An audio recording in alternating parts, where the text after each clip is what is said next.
course, has been primarily concerned with the realm of film. It is an encompassing landscape that, in our modern context has dominated the domain of the mythic and ritual storyteller, of the great shaman nestled by the firelight whispering stories of far-gone places and far-gone people.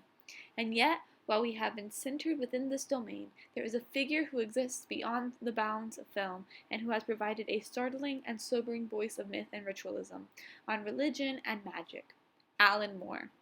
This topic will differ slightly from the works of my fellow colleagues, as it will attempt to dissect, in however brief our time may be, the fascinating career and specifically the concepts of Alan Moore. In doing this, we will dissect his own beliefs using three of his seminal works: 1986's Watchmen, 1989's From Hell, and 2016's Jerusalem.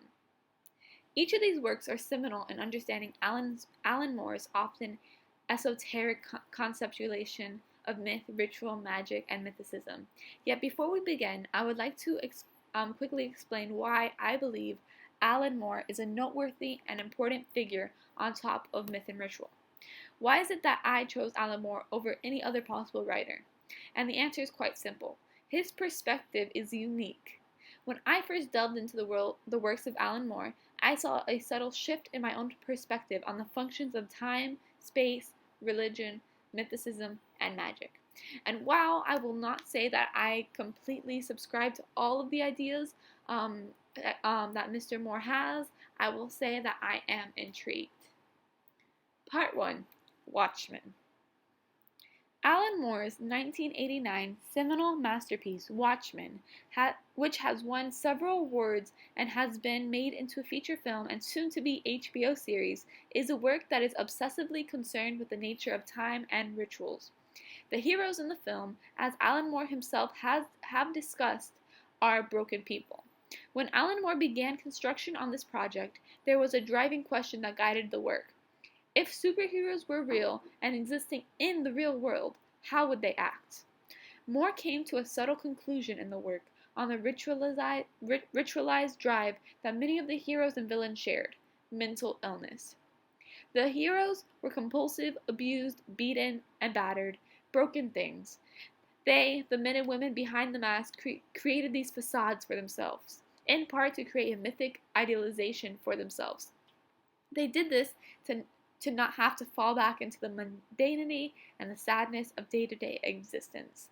For example, Daniel Drewberg, or Night Owl 2, dons the persona of Night Owl to subvert his own deep-seated personality disorders. Myth and ritual, in the domain of Watchmen, serve as coping mechanisms. Yet, this is not inherently bad per se. This coping mechanism creates actionable results and creates some good, but it is ultimately a way for these men and women to channel their own insecurities. Part 2. From Hell.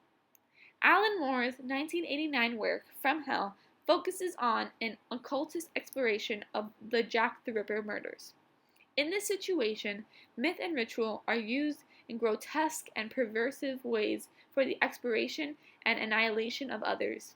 There is a grotesque sensibility of the notion of gruesome murders being ritualized, especially by Jack the Ripper. There is also an element of mythologizing that occurs with the Ripper murders. Also, the event itself has been radically transformed by a work such as From Hell. The text therefore enters the pantheon of the Jack the Ripper mythos and is, in that regard, a subversive text. Moore also posits fascinating notions, such as the possibility that the very structural architecture which surround us may have deep-seated psychological impacts on us as people.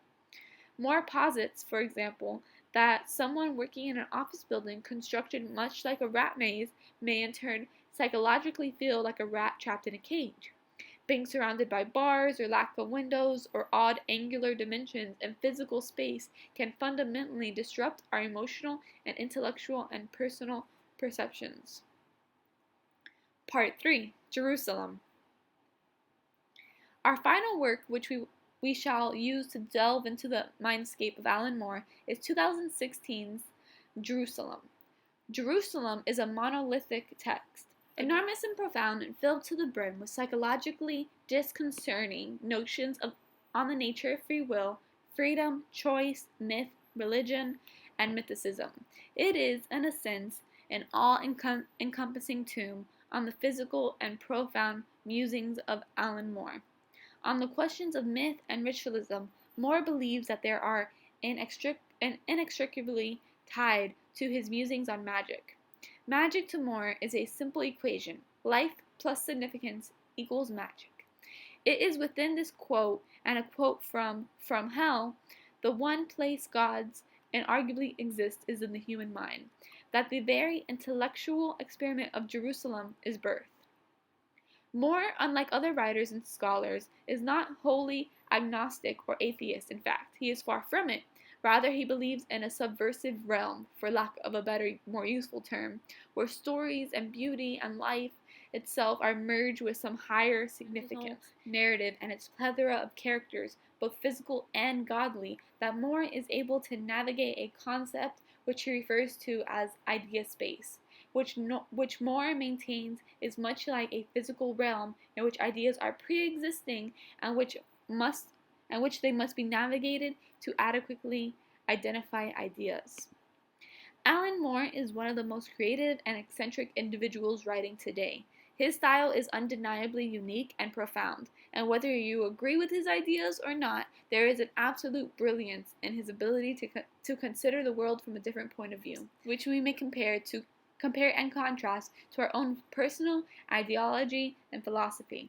When comparing his ideas on myth and ritual to the more ubiquitous understanding of the function of myth and ritual, it is important to recognize the key similarities: the power of stories and storytelling in dividing the philosophy or ideology of a tribe or religion or culture, his schism points with tradition, and to understand why those schisms may in fact be profound breaks that fundamentally shift our perception on myth and ritual.